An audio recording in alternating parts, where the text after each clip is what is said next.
असल में लगभग 1 साल 1.5 साल से हम यही चर्चा कर रहे हैं, हम लगातार इस बारे में बात कर रहे हैं कि उधर से क्या धोखे दिए जा रहे हैं, कौन सी बातें ऐसी हैं जो नहीं मानी जा रही हैं, और अब 12वीं बैठक होने वाली है WMCC की।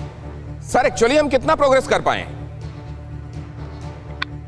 दिनेश जी देखिए, अगर विश्लेषण करें तो जो फेज 1 था विड्रॉल का, जो डिसएंगेजमेंट का, वो तो बहुत स्पीड से हुआ और एकदम बिल्कुल ना केवल डिसएंगेजमेंट हुआ लेकिन लैंड फॉर्म भी बिल्कुल ओरिजिनल शेप में करके गए हैं।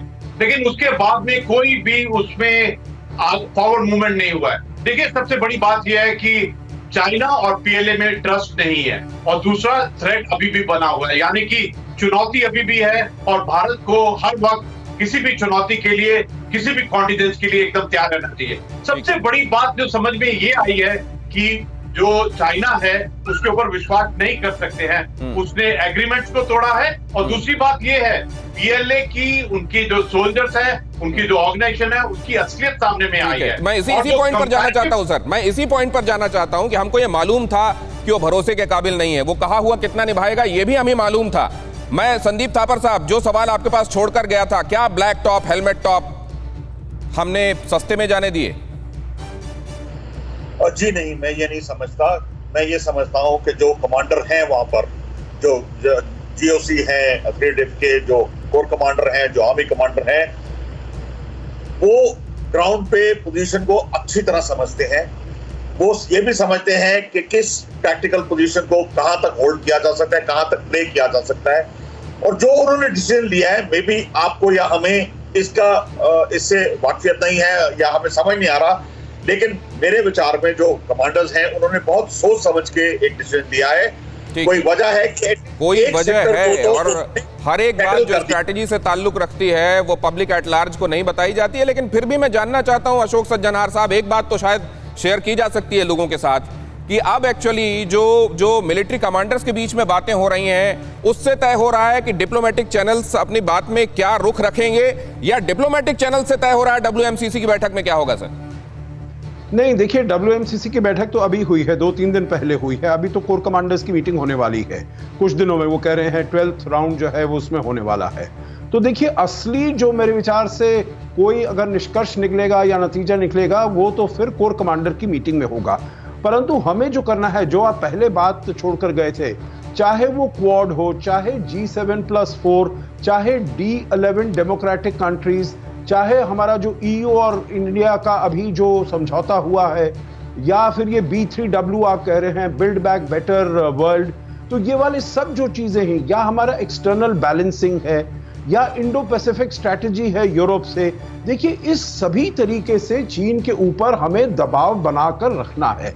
और वो वाला दबाव है, और फिर दूसरा है आर्थिक स्थिति से, क्योंकि चीन क्या चाहता है? चीन चाहता है जो आपके जो कुछ भी हो रहा है बॉर्डर पर वो वहां पर रहे, परंतु आपकी जो इकोनॉमिक रिलेशन। तो क्या सर आपका इशारा यह है कि हमको आर्थिक मोर्चे पर और सख्ती के साथ कदम उठाने चाहिए, और उससे तय होने लगेगा कि बॉर्डर में भी चीजें कदरन बेहतर होंगी क्या? आर्थिक मोर्चे पर हमको सबसे पहले चीजों को सेट राइट करना चाहिए क्या? मैं ये समझने के लिए आपके पास आऊंगा, लेकिन मैं अभी जाना चाहता हूं डिन्नी साहब के पास। डिन्नी साहब, आप क्योंकि उस इलाके को समझते हैं, आप डिप्लॉयमेंट के स्ट्रैटेजिक पॉइंट ऑफ व्यू से भी मैं आपसे जानना चाहता हूं, हमारी स्थिति और उनकी स्थिति कंपेयर कर रहे हैं, किसको कहां पा रहे हैं आप? देखिए, मैं ये मानता हूं कि जिस स्थिति में हम अप्रैल 2020 में थे, मतलब जो उस स्थिति में तो अभी है नहीं, लेकिन उसके बाद जो उन्होंने मई के महीने में जो अपने आप को वहां पर तैनात किया था पैंगोंग त्सो में, जहां पर उन्होंने अपना देश का नाम और इस तरह से पूरा टेंट और टैंक और आर्टिलरी गन ये सब लगा के रखा था फिंगर 4 तक, तो किसी को ये कोई विश्वास नहीं कर सकता था कि वो वापस जाएंगे।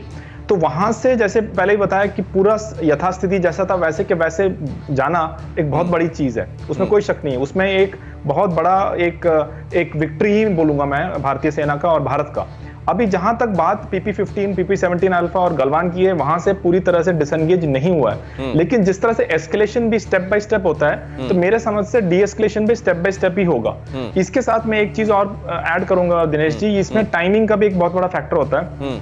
जैसे कल जुलाई 1 CCP 100 साल का उनका एनिवर्सरी आ रहा है, तो शी जिनपिंग के ऊपर भी प्रेशर है, इंटरनल प्रेशर है कि आप यहाँ पर क्या रहे हैं, हमारे वहां पर सैनिक मर रहे हैं लेकिन आप उसको कुछ कर, तो इसीलिए वो जितना प्रॉन्ग कर सकते हैं उतना करते करते जाएंगे। और बहुत इंपॉर्टेंट बात कर रहे हैं कर्नल एस दिन्नी, और इसी बात को और इलेबोरेटेड तरीके से समझने के लिए यूसुफ ऊंझावाला के पास मैं जाने वाला हूं। क्या अपने घर में अपनी ऑडियंस को जिनपिंग के खिलाफ गुस्सा पनप रहा है? कहा यह जा रहा है पीएलए के भीतर भी बगावत की आवाजें बुलंद होने लगी हैं। कहा यह जा रहा है कि सेना के अंदर यह बात लगातार घर कर रही है कि अपने एम्बिशन के लिए सेना को झोंकने का काम कर रहे हैं जिनपिंग। क्या अपनी ऑडियंस को सेटिस्फाई करने के लिए, सैटिएट करने के लिए ये सब किया जा रहा है जिनपिंग की तरफ से? जरा ये भी जान ले, क्या ये भी एक एंगल है? यूसुफ ऊंझावाला।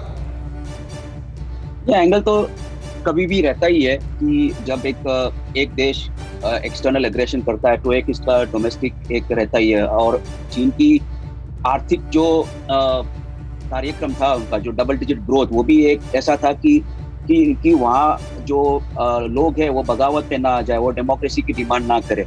तो ये तो हर समय एक रहता ही है, पर सब कुछ इसके ऊपर थोप देना मेरे ख्याल से सही नहीं रहेगा, क्योंकि इनका एक स्ट्रेटेजिक कैलकुलेशन भी है। एक तो ये है कि भारत इनके लिए सबसे बड़ी चुनौती है, अगर से इंडो पैसिफिक रीजन में पकड़े तो भारत ही है। और सब जो देश है आसियान वगैरह के, तो वो तो छोटे देश है जिसके ऊपर वो ऑलरेडी हावी है। तो एक बचा भारत, अगर से भारत एक सरेंडर कर देता है चाइनीज सुपीरियरिटी जैसे वो प्रोजेक्ट कर रहे हैं उसके ऊपर, तो फिर बाकी जब सब जो देश है वो फोल्ड हो जाएंगे। क्या उनको यहाँ की साइकोलॉजी मालूम नहीं है? सोचेगी भी नहीं। क्या यहाँ के लोगों की खुददारी के बारे में चीन को पता नहीं है? क्या उनको राणा सांगा की कहानी, महाराणा प्रताप के बारे में और उनको मालूम नहीं है कि हमारी रगों में किसका खून दौड़ रहा है? बेशक हमारे पास तलवार और बंदूक हो सकता है कम हो, लेकिन हमारे जिगरे के आगे वो छोटे हैं। क्या उनको मालूम नहीं है? मैं आपके पास जानने के लिए ये लौटूंगा। फिक्र आपकी, सोमवार से शुक्रवार रात 9 बजे सिर्फ TV9 भारतवर्ष पर।